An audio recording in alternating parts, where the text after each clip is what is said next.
تفاعل المغردون مع أحدث تغريدة للشيخ محمد بن راشد آل مكتوم نائب رئيس الدولة رئيس مجلس الوزراء حاكم دبي، معلناً أمس عن الافتتاح الرسمي لدبي باركس أكبر وجهة ترفيهية في المنطقة، قائلاً: تضم دبي باركس منتزهات وحدائق مائية ومنتجعات ترفيهية هي الأضخم 100 وجهة ترفيهية في مكان واحد.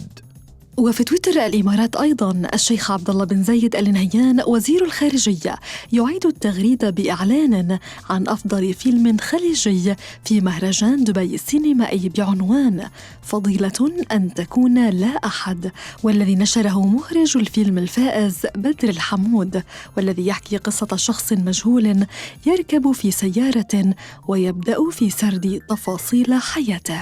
أنا ولدي محمد ضاع مني في الحرم قبل 4 سنوات، كان عمره تقريباً 3 سنين. شلون؟ إلى الحين ما لقيتوه؟ التسمية فضيلة أن تكون لا أحد.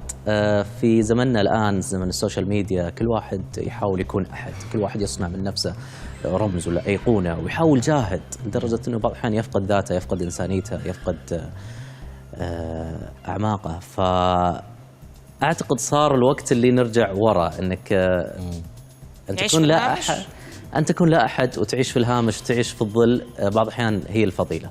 وخليجياً هاشتاج سعودي جديد بعنوان منع ظهور الدعاء بالإعلام يثير جدلاً واسعاً، ليتبين بالنظر إلى الخبر أن عنوان الهاشتاج ليس مكتملاً، إذ ينص الخبر على منع ظهور الدعاء في الإعلام إلا بموافقة وزارة الشؤون الإسلامية في السعودية، وليس منعاً مطلقاً كما أوحى الهاشتاج، ليسارع كثيرون إلى شن هجوم على القرار من دون التحقق من دقة الهاشتاج، فيما أيد آخرون القرار بقوة.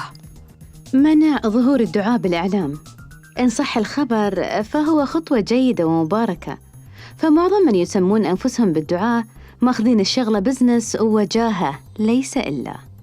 منع ظهور الدعاء بالإعلام إلا بموافقة وزارة الشؤون الإسلامية قرار تأخر كثير، ليته أصدر قبل 5 سنوات وقبل التأثير في مسار الثورات العربية.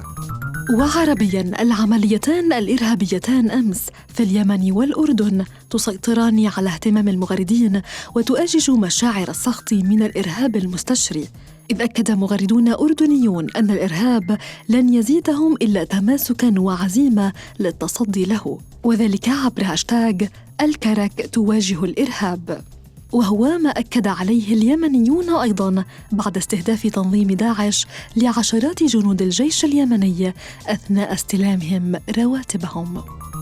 أخيراً وفي تويتر لبنان، وما أن أعلن عن تشكيلة الحكومة الجديدة حتى ضج تويتر بالتعليقات، وأكثرها كان حول تعيين الوزير غازي زعيتر وزيراً للزراعة، وهو الوزير الذي ينتمي لمنطقة البقاع المتهمة دائماً بزراعة مادة الحشيش، لتأتي التعليقات ساخرة بأنه بمجيئه ربما ستشرع هذه الزراعة. أما السخرية الأكبر فتمحورت حول استحداث وزارة للمرأة وتوكيل مسؤوليتها لرجل، بالرغم من أن التشكيلة الجديدة ضمت امرأة واحدة، لكنها تسلمت وزارة شؤون التنمية الإدارية.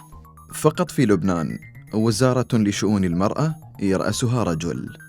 إن تعيين رجل وزيراً لشؤون المرأة ما هو إلا تكريس البترياكية والذكورية بحق المرأة.